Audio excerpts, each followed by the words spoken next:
One sunny day, Caroline was going for a picnic in the country. She drove steadily along the lanes of Sodor, far from the busy roads and noisy traffic.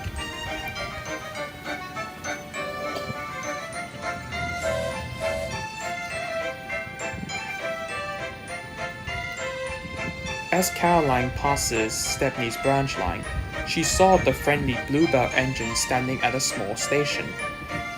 Teachers and schoolchildren were putting up tents in a field nearby.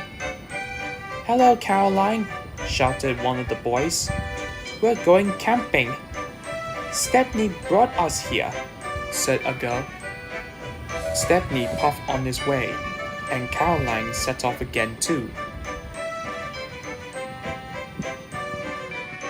The sun was shining brightly, and it grew hotter and hotter. Soon Caroline's paintwork was too hot to touch. "Phew!" she gasped. "I must find somewhere cool for my picnic, or my motor will overheat." But however hard she looked, Caroline could only see hedges and open fields. Next moment, she heard Stepney steaming towards her. He was pulling some trucks with big covers tied over them. Suddenly, one of the covers came loose. It flapped into the air and landed on top of Caroline. "Oh, help!" cried Caroline, breaking hard. "I can't see!" Luckily, she was only going slowly, and no other cars were about. "Sorry, Caroline," puffed Stepney, pulling up next to the old car. Stepney's crew ran to help and quickly took the cover off Caroline. "We'll soon tie it back on the truck," said Stepney's driver. Caroline had an idea.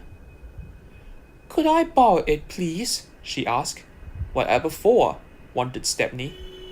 Caroline explained. She had some rope in her boot, so the engine crew tied it between a telegraph pole and an old tree by the entrance to a field. Then the men hung the canvas over the rope. They stretched it out and pegged each side to the ground. Then Caroline rolled underneath it. "We have a spare canvas for the truck," said Stepney. "You can keep that one for as long as you like." "Thank you," said Caroline happily. "This canvas makes a splendid tent. Now I can enjoy my picnic in the shade and pretend I'm camping too." The picnic is over, the tent was put down, and Caroline set off back home, feeling much cooler. One night, a savage storm struck the island of Sodor. High winds ripped a huge hole in the shed roof, so rain poured in on the Fat Controller's engines. "I'm soaked from my buffers to my boiler," Murdoch said. "I hope my paintwork doesn't go rusty," said Spencer. None of the engines slept a wink. Next day, the engines rolled out of the shed cold, tired, and miserable. The Fat Controller ordered repairs to the shed roof to begin immediately. Diesel arrived from the works where he had spent the night after having his motor overhauled. "What a sorry-looking lot," he told the other engines. "It's all right for you," snorted Murdoch. "You were as snug as a Diesel in a rug at the works." "You're just jealous," Diesel laughed nastily.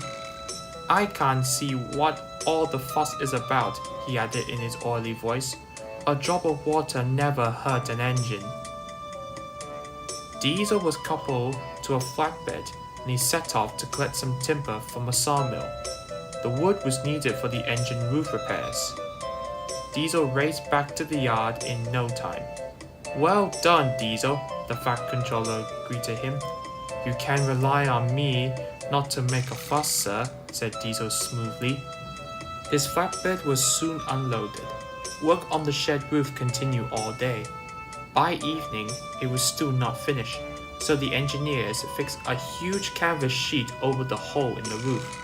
"This should keep you dry for tonight," the Fat Controller told the engines. But Diesel sprung an oil leak and was sent back to the works. "Trust Diesel to spend another night in comfort," Fergus said.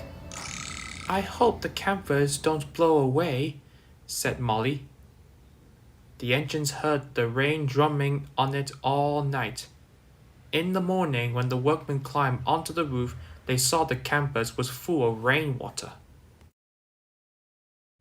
Then Diesel arrived. His oil leak had been repaired, and he pulled up beside the shed.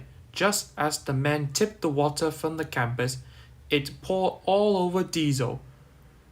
"Oh, help! I'm drowning!" he spluttered noisily. The other engines watched. "Ha! What a fuss Diesel's making over a few drops of water," they all said, grinnily. Diesel didn't say anything else. He doesn't talk about water anymore.